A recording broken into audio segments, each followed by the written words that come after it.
மக்களே, என்னதான் வீட்டில் காலிஃப்ளவர் 65 பண்ணாலுமே இந்த பேக்கரியில் இந்த ஹோட்டலில் தர மாதிரி கிறிஸ்பியாகவே இருக்க மாட்டேங்குதுன்னு ஃபீல் பண்ணுறீங்களா? கவலையே படாதீங்க, நான் சொல்கிற மாதிரி செஞ்சு பாருங்கள். கிறிஸ்பியாக ஒரு 2 to 3 hours வரைக்குமே அப்படியே இருக்கும். வாங்க எப்படி செய்யலான்னு சொல்கிறேன். அதுக்கு நம்ம காலிஃப்ளவர் பக்கோடாவுக்கு கட் பண்ணி வச்சுருக்க காலிஃப்ளவரை நல்லா மஞ்சத்தூள் போட்டு 4-5 வாட்டி நல்லா வாஷ் பண்ணி எடுத்து அது நல்லா ஸ்ட்ரெயின் பண்ணி எடுத்து இந்த மாதிரி அகலமான பாத்திரத்தில் போட்டுக்கோங்க. இதுக்கு முக்கியமே பார்த்தீங்கன்னா நீங்கள் சேர்க்குற ஒரு பொருளையும் ஆட் பண்ணி தனித்தனியாக மிக்ஸ் பண்ணணும். ஃபஸ்ட்டு தேவையான உப்பு சேர்த்து கையில் நல்லா நான் மிக்ஸ் பண்ணுற மாதிரி நல்லா இந்த மாதிரி மிக்ஸ் பண்ணிக்கோங்க. நான் வீட்டுக்கு செய்கிறதுனால நான் கையிலே மிக்ஸ் பண்ணுறேன், இல்லைனா நான் க்ளவுஸ் போட்டு பண்ணுவேன்.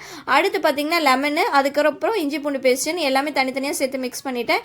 இப்போ மசாலாவுக்கு 1/2 டேபிள் ஸ்பூன் காஷ்மீரி மிளகா, வெறும் மிளகாத்தூள், தனியாத்தூள், அது கூடவே மட்டன் மசாலா, கொஞ்சமாக கஸ்தூரி மேத்தி, 1/4 டேபிள் ஸ்பூன் மிளகுத்தூள், 1/4 டேபிள் ஸ்பூன் வந்து சோம்புத்தூள், இதெல்லாம் சேர்த்துட்டு அது கூடவே இப்போ பார்த்தீங்கன்னா கார்ன்ஃப்ளவர் 2 டேபிள் ஸ்பூன் ஆட் பண்ணி நல்லா இந்த மாதிரி மிக்ஸ் பண்ணிவிட்டு அடுத்து அரிசி மாவு 2 டேபிள் ஸ்பூன் சேர்த்து நல்லா இந்த அளவுக்கு பைண்ட் ஆனதும் இப்போ நல்லா எண்ணெய் சூடானதுமே இப்போ நம்ம ரெடி பண்ணி வச்சுருக்க காலிஃப்ளவரை போட்டுட்டு ஒரு 5 மினிட்ஸ் கழிச்சு பார்த்தீங்கன்னா 5 to 7 மினிட்ஸில் நம்மளுக்கு ஒரு சைடு நல்லா கிறிஸ்பியாக மாதிரி இருக்கும். அப்புறம் நீங்கள் திருப்பி போட்டுட்டு இன்னும் ஒரு 5 மினிட்ஸில் வந்து நீங்கள் எடுத்துட்டிங்கன்னா சூப்பரான காலிஃப்ளவர் வந்து 65 வந்து ரெடி ஆகிடுச்சுங்க.